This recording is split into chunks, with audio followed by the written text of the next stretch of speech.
people like me. You need people like me so you can point your fucking fingers and say, that's the bad guy. That's the bad guy. That's the bad guy. That's the bad guy.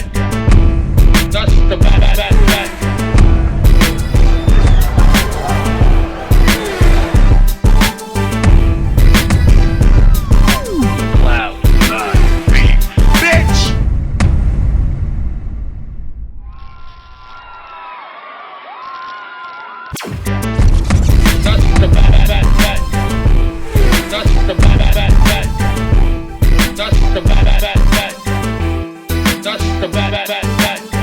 Welcome to the motherfucking relay. We're covering today's top boxing news. Okay, we'll start with this. The WBA featherweight title fight between the then reigning champion Lee Wood and Mauricio Lara. Entertaining fight, good fight. For the most part, Lee Wood was bossing it. He had the right game plan. They actually had him up. I had him up at the time of the knockout. One defensive lapse in judgment. Opposite the ring, a big puncher, a strong puncher like a Mauricio Lara. And, you saw what happened. I gave the first round to Lee Wood, who did a good job of managing the distance in that round while still landing punches. I gave the first round to Lee Wood. The second round to Mauricio Lara. He really let his hands go in that round, landed some eye-catching punches. Did all right. Rounds 3, 4, 5, and 6, however, at least on my card, those rounds, I gave those rounds to Lee Wood. You could argue maybe Lara scooped up one of those rounds in between, maybe. going into the 7th, where the fight ended, maybe he did, but for the most part, this was a fight that Lee Wood was winning, a fight that he was controlling. So the strategy, he wasn't spending the whole fight trying to create space and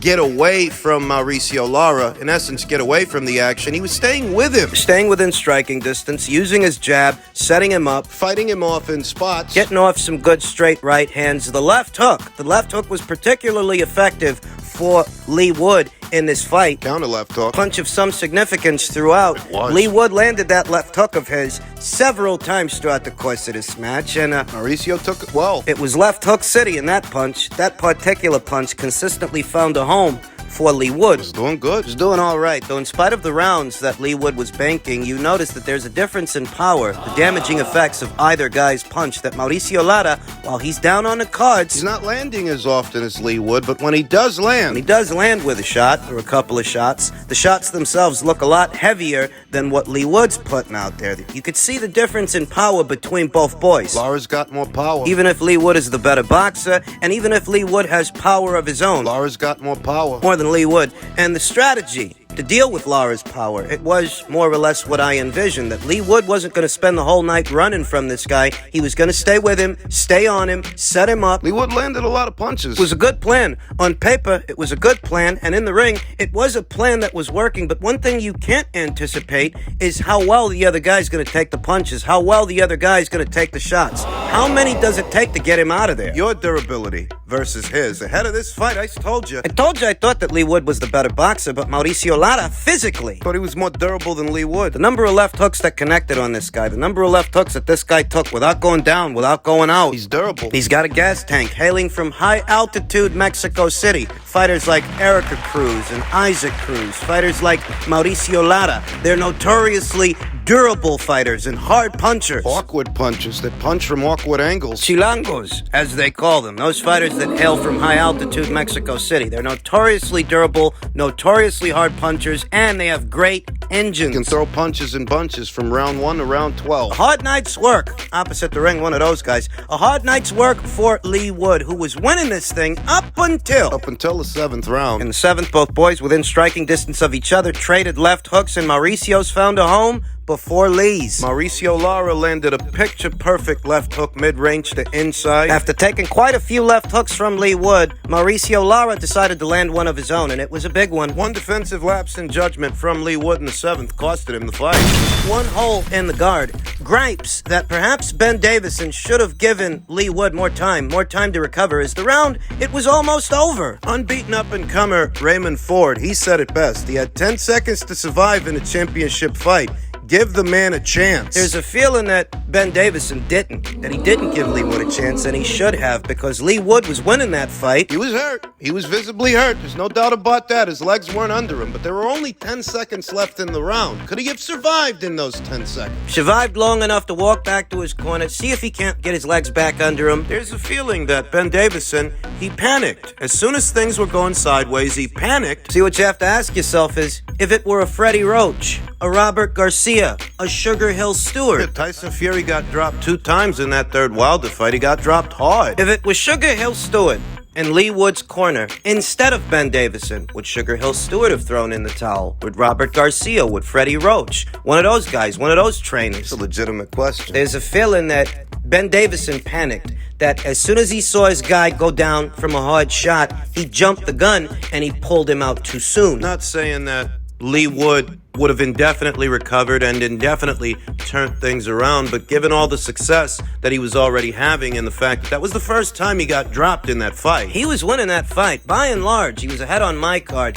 And the fact that he was doing so well up until that point, surely he deserves the benefit of the doubt. He didn't get it. My honest opinion is that even if Ben Davison wouldn't have thrown the towel, if he would have been allowed to go on and survived what remained of the 7th, went back to his corner, eventually Mauricio would have got him. Eventually. It's just a crying shame that as well as he was doing, he wasn't given the opportunity to recover. It all happened so fast, and the fight itself ended quite abruptly. Mauricio Lara with one big left hook, one well-timed, well-placed left hook, turned everything around, and he is now this division's newly crowned WBA champion. There's word of a rematch clause. And I wouldn't at all be surprised to hear by the time that this video is uploaded, Lee Wood has invoked it, because he was winning this fight. He was. It was one. Just one defensive lapse in judgment that costed him everything. But for the most part, he was winning this thing. There's one defensive lapse in judgment. Thus, moving forward, he has to make one adjustment. Just one adjustment. Mind the left hook. Saw a flare-up between the two old buddies, Mauricio Lara and former IBF champion Josh Warrington, who was in attendance for the match.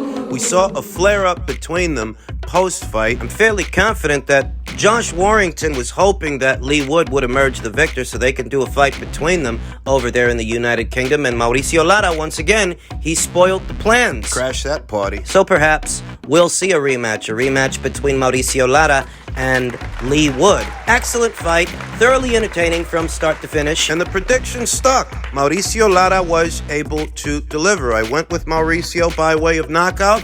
That's what he went out there and did. He knocked him out. In men's heavyweight news, per a tweet from International Boxing News via their sources, International Boxing News understands that Tyson Fury will return to the ring to defend his WBC heavyweight world title on April 29th with or without Alexander Usyk. And I don't like the sound of that. I don't. This is not what you want to hear. Not when they're negotiating. They're supposed to be negotiating with each other. And if this is what we're hearing in the midst of that, that has to mean that they're entertaining the possibility that negotiations don't work out, things fall apart, but Tyson's got to move on. If this is what we're hearing while they're negotiating, they've got a contingency plan. Let me walk you through this.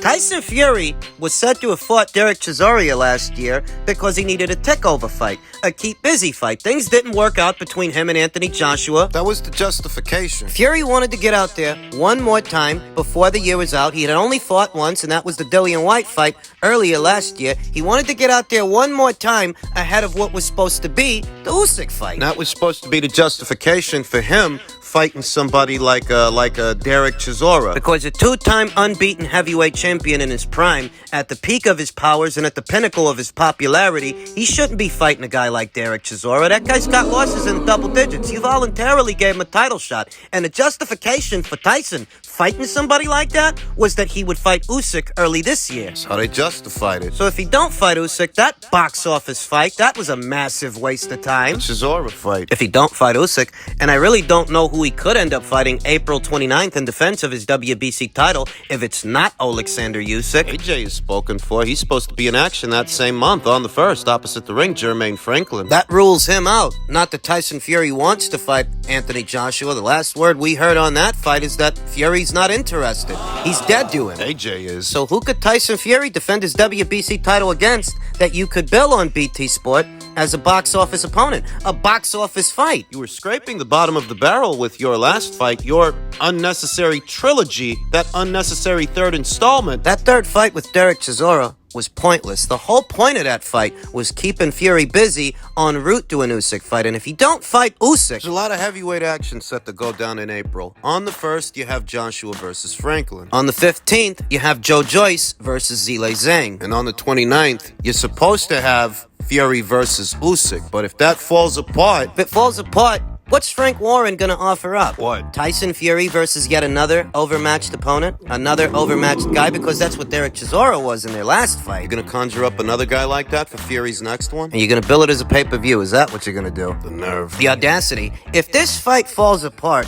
we've got a pretty good idea what Usyk might have to do afterwards. If he don't get Fury in the ring in his next fight, for whatever reason, he may have one of Frank's other boys knocking at his door. Daniel Dubois, the WBA's regular champion. I don't think it's a coincidence that Daniel, in his last fight, was opposite the ring a cruiserweight who moved up in weight, who just so happens to be a southpaw. Like Usyk is a southpaw. Like Usyk used to be a cruiserweight. I don't think the matchmaking in Dubois versus Lorena... They didn't land on that guy by accident. Kevin Lorena, if they were doing anything with that fight, they were prepping Daniel Dubois for the possibility of facing a cruiserweight who moved up in weight, who just so happens to be a southpaw, like Usyk is a southpaw. That's what I believe that was. And I don't think it's a coincidence that Joe Joyce is facing a southpaw in his next fight either. From where I'm sitting, none of these are coincidences. These are contingencies. In the event that Fury versus Usyk isn't made, these are the guys that Usyk's gonna have to fight, and Frank Warren knows that. He's getting his boys ready for a potential Usyk fight. He has been. It's what Dubois versus Lorena was all about, and that might be what Joyce versus Zhang is. If the fight happens, it's supposed to be happening in the United Kingdom now, and in the United Kingdom, the Fury people feel they have more leverage. They deserve the lion's share. But need I remind you that Alexander Usyk has been catering to a UK audience for years now. The Bellew fight, the Chisora fight, those fights were marketed to a UK audience. The two pay-per-views, the two box office fights with Anthony Joshua, the both of them sold over 1 million pay-per-view buys in the United Kingdom. The Brits, he's not a stranger to the Brits. He's not a stranger to them. They know exactly who that guy is. They know Usyk. So he's supposed to just bend over for Tyson Fury, who costed him a lot of money he could have made in Saudi Arabia for a deal that he already agreed to. He's supposed to go to the UK now, bend over for Tyson Fury, give him whatever he wants. I don't want this fight to fall apart, but it might. I'd prefer that the fight happen, that we finally see an undisputed champion crowned in this era, in this lifetime. I'd prefer that they reach terms. But there's a chance that they won't. And I've never believed that Fury was as committed to this fight as Usyk is. I don't think Fury wants it as bad. No, I don't think this fight means to Tyson Fury what this fight means to Alexander Usyk. For Alexander Usyk, this is the last brass ring. Chance to become a two-time undisputed champion. Undisputed at cruiserweight, undisputed at heavyweight. Undisputed. At this point, he's one fight away from that goal. Fury might fuck things up. No, wrap it around Usyk's neck and blame him if the fight falls apart. Usyk, who doesn't characteristically pose very many, if any, issues during negotiations. We've never known Usyk to be a hard guy to deal with in the past. You get Fury involved. Supposed to be his fault. Supposed to be Usyk causing problems, really. We're supposed to believe that. The same way we're supposed to believe that the Saudis couldn't deliver on a deadline. They would not have the stadium or the arena or whatever it was. They couldn't get it up in time. The same way we're supposed to believe that. It all looks a certain way, doesn't it? And just in keeping with the theme of heavyweight news, some interesting quotes from the former WBC champion Deontay Wilder that are getting a lot of people's attention. Per a tweet from Michael Benson, Deontay Wilder has insisted that he definitely still plans to fight Andy Ruiz this year, and he's trying to make that WBC final eliminator happen. He said he's currently exploring different avenues to host it, including an upcoming meeting in the Middle East. That'll be the first time I've ever heard of Deontay Wilder going to Saudi or Dubai or someplace like that, doing a fight somewhere other than his own neck of the woods. It's not a bad idea, especially for Deontay, who just the other day was complaining about late payments, that he wasn't getting paid his money on time. He wants his money. We talked about that here on the channel. He said something along the lines of, he wants his money the night of a fight. He doesn't want to have to wait several weeks or several months for it. Coincidentally, Adrian Broner, he said something similar upon parting ways with the PBC. How he used to have to wait for his money. Wilder seems to have been singing a similar tune. Deontay Wilder, who declared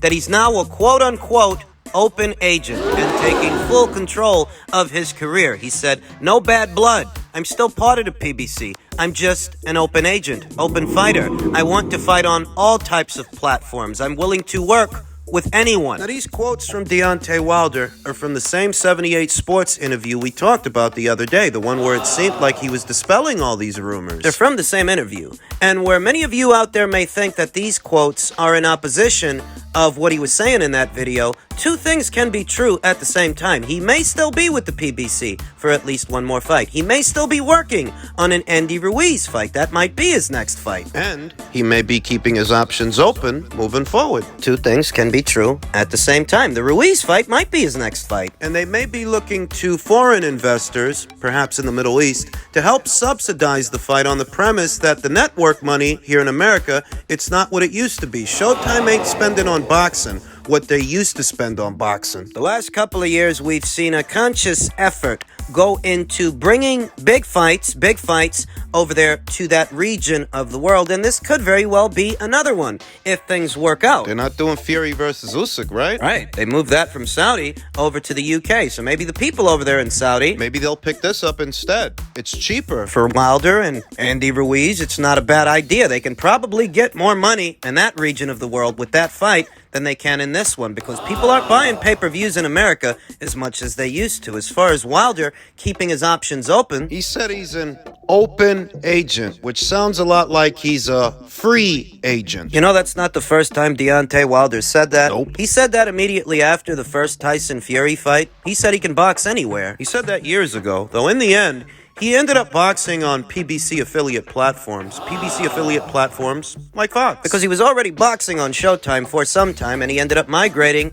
over to Fox. Deontay Wilder has said this before. So the bit about him being an open agent and taking full control of his career at 38, going on 39 years old, he needs to, because all the PBC has for him is an Andy Ruiz fight. If he goes in there and he beats that guy, what else do they have to offer him? What other big fights can they make? In a situation like that where he beats that guy, knocks him out, the only other big fights left out there for Deontay Wilder at this point would have to be on the Matchroom and DAZN side of things. Fights like the Dillian White fight, fights like the Anthony Joshua fight. Those fights, those are still big money fights. Those are still big fights. And it don't behoove him to keep Showtime involved in all of this, because all that's going to do is complicate things. That's all that's going to do. Unless you've signed an exclusivity deal with Showtime that gets you a big cash guarantee at the end of the deal, there's no reason to involve them. DAZN can show that fight between you and Dillian or you and Anthony in America just as easily as they could. They can actually distribute those fights to more markets than Showtime can. And unless Showtime is giving you something to stay loyal to them, there's no need to. No reason. So if he's really a free agent, he needs to act like one.